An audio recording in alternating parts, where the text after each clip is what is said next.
नमस्कार, स्वागत है आपका एक और नई वीडियो में। दोस्तों, इस वीडियो में हम बात करेंगे EMRS, TGT, PGT Hindi tyre 2 की कट ऑफ कितनी जाएगी डीवी के लिए। ठीक है, और मैं आपको कट ऑफ पहले ही बता देता हूँ, इसकी कट ऑफ मैक्सिमम 60 नंबर रहेगी। ठीक है, टीजीटी और पीजीटी पोस्ट के लिए। अब तक आपने जितनी भी कट ऑफ देखी होंगी यूट्यूब पर, ठीक है, कोई 70 बता रहा है, कोई 75 बता रहा है, यहाँ तक कि 80 तक भी बता दे रहे हैं लोग कट ऑफ। ठीक है, तो मैं आपको रीज़न दूंगा कि क्यों कट ऑफ 60 से कम रहेगी। ठीक है, कट ऑफ कम जाने के क्या क्या कारण हैं, ठीक है, सभी पर चर्चा की जाएगी, तो एंड तक बनी रहिए। अगर आपके कम नंबर हैं, ठीक है, 60 के आसपास नंबर हैं, तो थोड़ा धैर्य रखिए जब तक आपका आंसर की और रिजल्ट नहीं आ जाता डीवी के लिए। ठीक है, तब तक आप धैर्य बनाए रखिए, अपने डॉक्यूमेंट भी तैयार रखिए। अब देखिए, कट ऑफ कम जाने का पहला फैक्टर यह है कि ये कोई ओपन एग्ज़ाम नहीं था। ठीक है, कि आपने एग्ज़ाम फॉर्म भरा और 1 लाख 2 लाख बच्चों ने फॉर्म भर दिया, एग्ज़ाम देने चले गए। सारा कंपटीशन आपका टायर 1 में ख़त्म हो चुका है। ठीक है, एक पोस्ट के लिए 10 कैंडिडेट बुलाए गए थे टायर 2 एग्ज़ाम के लिए। ठीक है, तो इसमें कोई सीमित संख्या थी, एक्स्ट्रा ऑर्डिनरी स्कोर वाले, मतलब ऐसा नहीं है कि आपको बहुत ज़्यादा कैंडिडेट मिलेंगे। ठीक है, स्कोर आएगा अच्छा लोगों का, लेकिन उसकी संख्या सीमित रहेगी। दूसरा फैक्टर ये रहेगा, जो आपके टायर 2 के लिए बुलाए गए थे कैंडिडेट 1:10, यानी कि एक पोस्ट के लिए 10 कैंडिडेट बुलाए गए थे। उसमें से भी 10 से 15% लोगों ने एग्ज़ाम छोड़ दिया था। ठीक है, यानी कि एब्सेंट हो गए थे। तो अभी आपका जो कंपटीशन बच रहा है 1:8.5 या 9 मानकर चल सकते हैं। ठीक है, और उसमें से भी आपको जो डीवी के लिए पास किए जाएंगे 1:3 के अनुपात में आप पास किए जाएंगे। तीसरा फैक्टर है नेगेटिव मार्किंग, यानी कि ऑब्जेक्टिव टाइप जो पेपर था उसमें 1/3 की नेगेटिव मार्किंग थी, तो इसलिए बच्चों ने अटैम्प्ट ज़्यादा नहीं किए, और जिसने अटैम्प्ट ज़्यादा कर दिए उसकी नेगेटिव हो गए हैं। ठीक है, 1/4 की नेगेटिव मार्किंग में ज़्यादा नुकसान नहीं होता, लेकिन 1/3 की जब नेगेटिव मार्किंग रहती है तो बहुत ज़्यादा नुकसान बच्चे उठा जाते हैं। ठीक है, अगर आपने 30 अटैम्प्ट किए हैं, उसमें से 9 गलत कर दिए, तो आपका स्कोर 18 से 20 के बीच में आएगा। ठीक है, तो इसमें ज़्यादा स्कोर ऑब्जेक्टिव टाइप में पेपर में बच्चे कर नहीं पाए हैं। चौथा फैक्टर है आपका डिस्क्रिप्टिव पेपर का एग्जाम पैटर्न। ठीक है, बच्चों ने तैयारी करी थी 4 नंबर के शॉर्ट आंसर लिखने की। ठीक है, और उसमें पूछा किया गया 4 नंबर का 4 प्रश्न बना दिए एक नंबर के। ठीक है, और फैक्ट पूछ लिए सीधे सीधे, या तो आपका एक क्वेश्चन सही 1 नंबर आएगा या फिर बिल्कुल 0 हो जाएगा।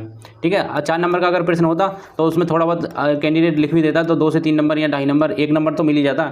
ठीक है, अगर बच्चे को 4 प्रश्न पूछे गए हैं फैक्ट बेस और चारों नहीं आते तो 0 हो गया। ठीक है, देखिए, डिस्क्रिप्टिव पेपर में आपको स्टेप मार्किंग के इसमें कोई नंबर नहीं मिलने वाले हैं, इसमें फैक्ट बेस्ड क्वेश्चन थे। ठीक है, अगर आपको आता है तो आपका एक क्वेश्चन सही 1 नंबर, और या अगर नहीं आता है तो 0। ठीक है, तो डिस्क्रिप्टिव में 60 में से 45-50 के जो अनुमान लगाए थे बच्चे, वो सीधे आ गए हैं 25 से 30 नंबर। ठीक है, और ये सभी का ऐसा ही स्कोर है 25 से 30। ठीक है, कोई ऐसा नहीं है कि जिसके 40-45 बन रहे हों या 50 बन रहे हों। बहुत कम कैंडिडेट मिलेंगे आपको 40, 50, 60, 50, 55 वाले। ठीक है, तो डिस्क्रिप्टिव में बच्चे स्कोर नहीं कर पाए हैं। कट ऑफ कम जाने के 3 बड़े कारण ये हैं। देखिए, आपकी जो एब्सेंट के बाद कैंडिडेट बचे हैं एक पोस्ट के लिए लगभग 8.5, ठीक है, 8.5 या 9 मान सकते हैं। ठीक है, इतने कैंडिडेट बचे हैं। ठीक है, और दूसरी बात, डीवी की कट ऑफ कम जाने का रीज़न ये भी रहेगा कि आपको एक पोस्ट के लिए 3 कैंडिडेटों को अभी बुलाया जाएगा। ठीक है, एक पोस्ट के लिए 3 कैंडिडेट अभी पास किए जाएंगे। ठीक है, तो जो सक्सेस रेट निकल जाएगा 35% के आसपास। ठीक है, यानी कि 100 कैंडिडेट ने पेपर दिया तो 35 को पास किया जाएगा। ठीक है, अगर यही कट ऑफ केवल जितनी भर्ती हैं उतनी बुलाया जाता है, 1:1 में बुलाया जाता तो ये कट ऑफ ज़्यादा जाती। ठीक है, तो ये कट ऑफ 65 या 65+ आपको देखने को मिलती। और जब तीन का एक पोस्ट के लिए 3 बच्चों को बुलाया जाएगा तो वो ये कट ऑफ ज़्यादा नहीं रहने वाली। ये सब मैं आपको बता चुका हूँ कि डीवी के लिए 1:10 के रेशो में कैंडिडेट बुलाए गए थे, जिसमें से एब्सेंट के बाद कैंडिडेट बच रहे हैं 1:8.5 या 9। ठीक है, 1/3 की नेगेटिव मार्किंग थी, ये भी एक बड़ा कारण है कट ऑफ कम जाने का।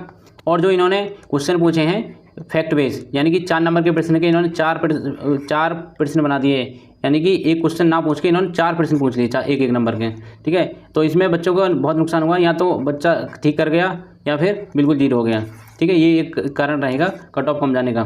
ठीक है, और अभी 3 गुने कैंडिडेटों को अभी डीवी के लिए बुलाया जाएगा, इस वजह से डीवी की कट ऑफ कम जाएगी। ठीक है, तो मैं बता देता हूँ आपको कट ऑफ कितनी रहने वाली है। जनरल, ये मैं आपको टीजीटी पीजीटी की बता दे रहा हूँ, तो ये टीजीटी पीजीटी दोनों की लगभग थोड़ा 1-2 नंबर इधर उधर रहेगा, लगभग आसपास ही कट ऑफ रहने वाली है।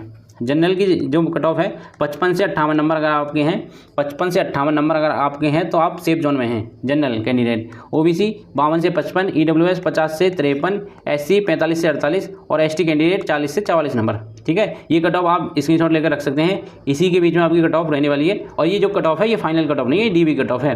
ठीक है, जब भी फाइनल कट ऑफ आएगी इसमें 3 से 4 नंबर का आपको इजाफा देखने को मिलेगा। तो दोस्तों यही थी जानकारी, ऑफिशियल आंसर की आनी दीजिए, उसके बाद मैं और आपको सटीक विश्लेषण बता दूंगा कि कितनी कट ऑफ रहने वाली है। आप अपना स्कोर कमेंट बॉक्स में बता सकते हैं। वीडियो को लाइक कर दिया करें, चैनल को सब्सक्राइब कर लें। धन्यवाद।